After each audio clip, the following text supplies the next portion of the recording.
जय हिंद साथियों, नमस्कार। एक बार आप सभी साथियों का फिर से स्वागत है आपके अपने YouTube चैनल एग्जाम गुरु सेंटर में।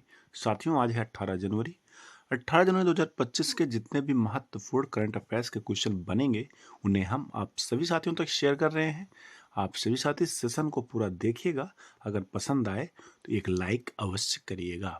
ठीक है साथियों, सेशन स्टार्ट करते हैं। देखते हैं पहला प्रश्न है, हाल ही में राष्ट्रीय मिशिगन दिवस कब मनाया गया या राष्ट्रीय मिशिगन दिवस कब मनाया जाता है? 12 जनवरी, 15 जनवरी, 18 जनवरी या इनमें से कोई नहीं? साथियों, सही उत्तर होगा ऑप्शन नंबर सी, 18 जनवरी को राष्ट्रीय मिशिगन दिवस मनाया जाता है। साथियों, 18 जनवरी को मिशिगन अमेरिका का 26वां राज्य बना था जिसे संघ में शामिल किया गया था।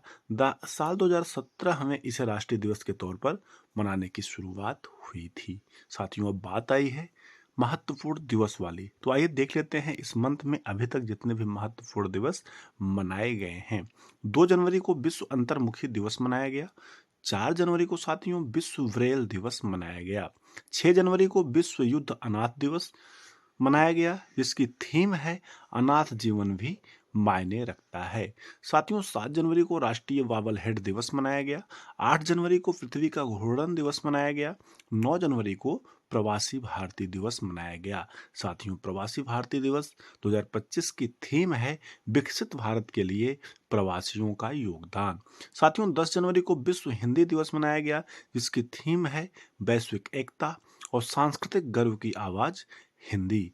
साथियों, 12 जनवरी को राष्ट्रीय युवा दिवस मनाया गया जिसके थीम है राष्ट्र निर्माण के लिए युवा सशक्तिकरण। साथियों, 13 जनवरी को सार्वजनिक रेडियो प्रसारण दिवस मनाया गया। 15 जनवरी को थल सेना दिवस मनाया गया। साथियों, अगर थल सेना दिवस की थीम यानी विषय की बात किया जाए तो 2025 थल सेना दिवस की थीम है समर्थ भारत सक्षम सेना है। समर्थ भारत सक्षम सेना है। साथियों, 16 जनवरी को राष्ट्रीय शून्य दिवस मनाया गया। ये महत्वपूर्ण दिवस वाले प्रश्न साथियों एग्जाम में किसी न किसी रूप में एक प्रश्न अवश्य पूछा जाता है, इसलिए इसे इग्नोर ना करें और इसे भी तैयार करते चलें। साथियों, अगर आप सभी साथी हमारे करंट अफेयर सेशन से जुड़े रहेंगे, इसको अलग से पढ़ने की आवश्यकता नहीं पड़ेगी, ये अपने आप तैयार होता रहेगा। ठीक है साथियों, आगे बढ़ते हैं, अगला प्रश्न देखते हैं। हाल ही में किसे MNRE सचिव का अतिरिक्त प्रभार मिला? निधि खरे, राजेश कुमार सिंह, वी नारायण या इनमें से कोई नहीं?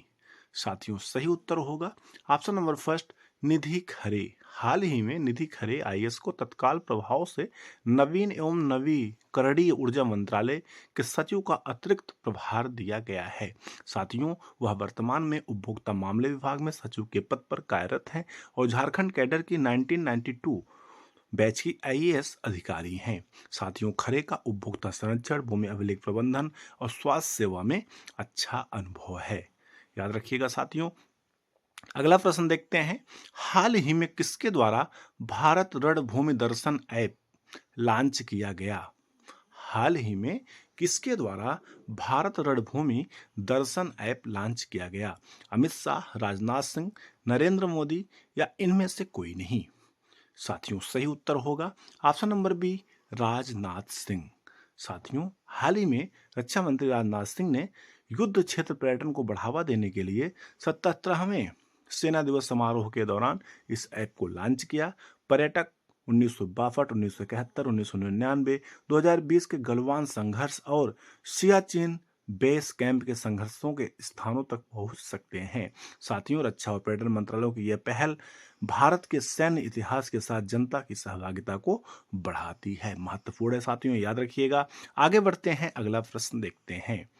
हाल ही में प्लास्टिक मुक्त महाकुंभ के लिए किसके द्वारा एक प्लेट एक थैला अभियान आरंभ किया गया? उत्तर प्रदेश पुलिस, आरएसएस, दर्शनार्थियों द्वारा या इनमें से कोई नहीं? साथियों, सही उत्तर होगा ऑप्शन नंबर बी, आरएसएस। साथियों, महाकुंभ मेले के दौरान प्लास्टिक के उपयोग को खत्म करने के लिए आरएसएस द्वारा एक प्लेट एक थैला अभियान आरंभ किया गया था। इस पहल के अंतर्गत डिस्पोजल प्लास्टिक वस्तुओं की जगह कपड़े के थैले और स्टील की प्लेट और गिलास वितरित करने को बढ़ावा दिया गया। साथियों, आरएसएस नेताओं ने प्लास्टिक मुक्त समाज बनाने में सामूहिक प्रयासों पर बल दिया और लोगों से स्थायी आदतें अपनाने का आग्रह किया। महत्वपूर्ण है साथियों, याद रखिएगा। आगे बढ़ते हैं, अगला प्रश्न देखते हैं। हाल ही में किसके द्वारा भारत मोबिलिटी एक्सपो 2025 का उद्घाटन किया गया? नरेंद्र मोदी, अमित शाह, निर्मला सीतारमण या इनमें से कोई नहीं? साथियों, सही उत्तर होगा option number first, Narendra Modi. साथियों, हाल ही में प्रधानमंत्री नरेंद्र मोदी ने नई दिल्ली में भारत के सबसे बड़े मोबिलिटी एक्सपो का उद्घाटन किया, जिसकी विषय वस्तु यानी थीम है बियॉन्ड बाउंड्रीज को creating the future of the automotive value chain. साथियों, यह आयोजन ऑटोमोटिव और मोबिलिटी सेक्टर में नवाचार, सहयोग और स्थिरता को बढ़ावा देता है।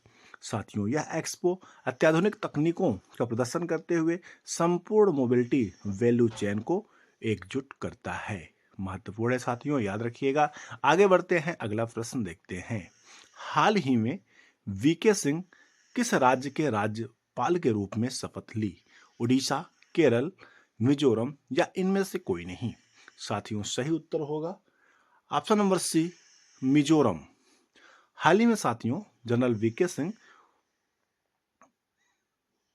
मिजोरम राज्य के 25वें राज्यपाल बने हैं। साथियों, 1987 में मिजोरम के राज्य बनने के बाद वीके सिंह ने राज्य के 25वें राज्यपाल के रूप में शपथ ली है। इससे पहले वे भारत के थल सेना अध्यक्ष भी रह चुके हैं। साथियों, वीके सिंह को 16 जनवरी 2025 को पद की शपथ दिलाई गई, जो मिजोरम के शासन में एक नया अध्याय लिखेगा।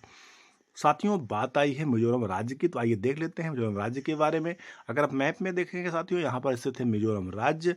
केंद्र शासित प्रदेश था। 21 जनवरी 1972 से 20 फरवरी 1987 को पूर्ण रूप से राज्य बना था। राजधानी है आइजोल। सबसे बड़ा शहर भी आइजोल है। जिले हैं 11। राज्यपाल हैं बीके सिंह। मुख्यमंत्री हैं जोरामथंगा। विधानमंडल साथियों एक सदनीय है।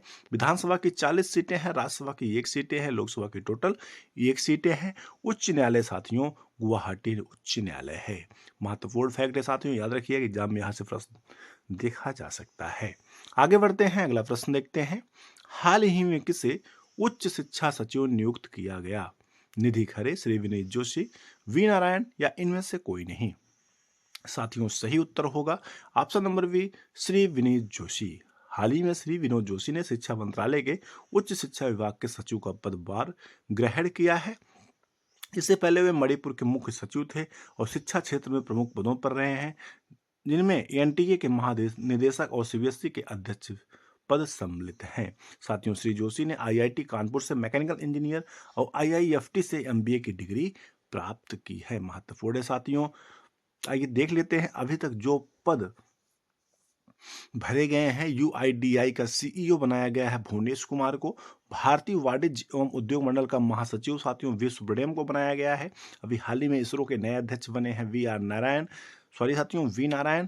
प्रवासी भारतीय सम्मान पुरस्कार 2025 मिला है सैयद अनवर खुर्शीद को। चारों फैक्ट महत्वपूर्ण है, एग्जाम में देखने को अवश्य मिलेगा, इसलिए इसको भी याद रखिएगा। आगे बढ़ते हैं साथियों, अगला प्रश्न देखते हैं। हाल ही में जारी क्यूएस फ्यूचर इंडेक्स 2025 में भारत किस स्थान पर स्थित है?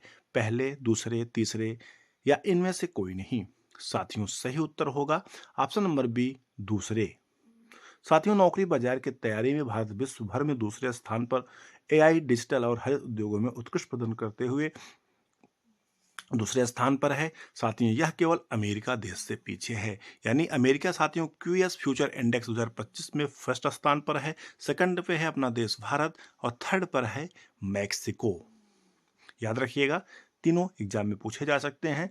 युवा आबादी और जीवंत स्टार्टअप पारिस्थितिकी तंत्र के साथ फ्यूचर ऑफ वर्क स्टडी में 99.1 अंक प्राप्त करते हुए शीर्ष दावेदार के रूप में पहचाना गया है। वहीं साथियों अमेरिका जो है 100 अंक प्राप्त करके प्रथम स्थान पर है।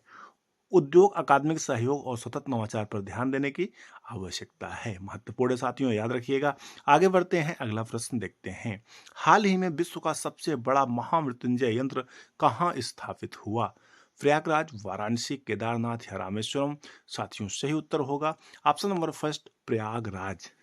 साथियों, झूसी हवेलियों प्रयागराज के तपोवन आश्रम में स्थापित विश्व का पहला महामृत्युंजय यंत्र जो 52 फीट लंबाई, चौड़ाई और ऊंचाई में है। यह अद्भुत आध्यात्मिक चमत्कार है। यह पवित्र यंत्र श्रद्धालुओं को भगवान शिव की उच्च चेतना से जोड़ने का विश्वास दिलाता है। आगे बढ़ते हैं साथियों, अगला प्रश्न देखते हैं। हाल ही में आर्कियोलॉजिकल एक्सपेरिमेंटल म्यूजियम का उद्घाटन किस शहर में किया गया? वडनगर, इंदौर, पटना या सहारनपुर? साथियों, सही उत्तर होगा ऑप्शन नंबर फर्स्ट, वडनगर। हाल ही में केंद्रीय सांस्कृतिक मंत्रालय और गुजरात राज्य सरकार ने वडनगर में एक अत्याधुनिक पुरातत्व अनुभवात्मक संग्रहालय का अनावरण किया है। साथियों, इस उद्घाटन समारोह की अध्यक्षता केंद्रीय गृह मंत्री अमित शाह ने की है। यह ऐतिहासिक परियोजना 2500 वर्षों से अधिक के इतिहास वाले शहर वडनगर की समृद्ध सांस्कृतिक और ऐतिहासिक विरासत को प्रदर्शित करती है। साथियों, बात आई है गुजरात राज्य की, तो आइए देख लेते हैं गुजरात राज्य के बारे में। अगर मैप में देखा जाए साथियों, गुजरात यहाँ पर स्थित है। ध्येय है सत्यमेव जयते। गुजरात का जो गान है वो है जय जय गरवी गुजरात। साथियों, गठन हुआ था 1 मई 1960 ईस्वी को। राजधानी है गांधीनगर। सबसे बड़ा शहर अहमदाबाद है। टोटल डिस्ट्रिक्ट हैं 33 यानी 33। राज्यपाल हैं आचार्य देवव्रत। मुख्यमंत्री हैं भूपेंद्र भाई पटेल। विधानमंडल साथियों एक सदनी है जिसमें विधानसभा की 182 सीटें हैं, राज्यसभा की 11 सीटें हैं और लोकसभा की टोटल 26 सीटें हैं। उच्च न्यायालय है साथियों गुजरात उच्च न्यायालय। साथियों, अगर वहाँ के प्लेसेस की बात किया जाए तो साबरमती आश्रम, गुजराती पोशाक, सोमनाथ मंदिर, कच्छ का रण, द्वारिकाधीश मंदिर, स्टैचू ऑफ यूनिटी, बड़ोदरा में लक्ष्मी विलास महल प्रसिद्ध है। साथियों, आज का नहीं साथियों, कल का प्रश्न था जिसका उत्तर आप साथियों को कमेंट सेक्शन में देना था कि किस देश के राष्ट्रपति गणतंत्रता दिवस समारोह के मुख्य अतिथि होंगे? जापान, रूस, अमेरिका या इंडोनेशिया? साथियों, सही उत्तर होगा ऑप्शन नंबर डी, इंडोनेशिया। साथियों, इंडोनेशिया के राष्ट्रपति प्रबोवो सुबियांतो 25 से 26 जनवरी 2025 को अपनी पहली राजकीय यात्रा के दौरान भारत के गणतंत्र दिवस समारोह में मुख्य अतिथि होंगे। यह यात्रा साथियों का उद्देश्य द्विपक्षीय संबंधों की समीक्षा करना और प्रमुख क्षेत्रीय और वैश्विक मुद्दों पर चर्चा करना है। साथियों, इंडोनेशिया एक व्यापक रणनीतिक साझेदारी, भारत की एक ईस्ट नीति और इंडो पैसिफिक रणनीति का केंद्र है। याद रखिएगा, महत्वपूर्ण है। आगामी किसी भी एग्जाम में ये प्रश्न पूछा जा सकता है कि तो 2025 गणतंत्रता दिवस समारोह के मुख्य अतिथि कौन बने या कौन होंगे या कौन हैं? तो याद रखिएगा, इंडोनेशिया के राष्ट्रपति हैं प्रबोवो सुबियांतो। नाम भी याद रखिएगा और कंट्री यानी देश का भी नाम याद रखिएगा। साथियों, आज का प्रश्न है आप सभी साथियों के लिए जिसका उत्तर आप सभी साथियों को कमेंट सेक्शन में देना है। थल सेना दिवस कब मनाया जाता है? 15 जनवरी, 10 जनवरी या 4 जनवरी या इनमें से कोई नहीं? क्या होगा उत्तर? आप सभी साथी हमें कमेंट सेक्शन में कमेंट करके अवश्य बताइएगा। ठीक है साथियों, इस प्रकार से आज का अपना महत्वपूर्ण सेशन कंप्लीट हुआ। हमें उम्मीद है आप सभी साथियों को सेशन अवश्य पसंद आया होगा। अगर पसंद आया होगा तो एक लाइक करिएगा, ज़्यादा से ज़्यादा सभी साथियों तक शेयर करिएगा। अगर चैनल पर पहली बार आए हैं तो चैनल को सब्सक्राइब कर लीजिएगा, साथ में बेल आइकन प्रेस कर लीजिएगा, जिससे कोई न्यू वीडियो बनती है तो आप सभी साथियों तक नोटिफिकेशन के माध्यम से सबसे पहले प्राप्त हो। ठीक है साथियों, thanks for watching. Exam group centre से जुड़ने के लिए बहुत बहुत धन्यवाद। Best of luck. जय हिंद। मिलते हैं नेक्स्ट सेशन में।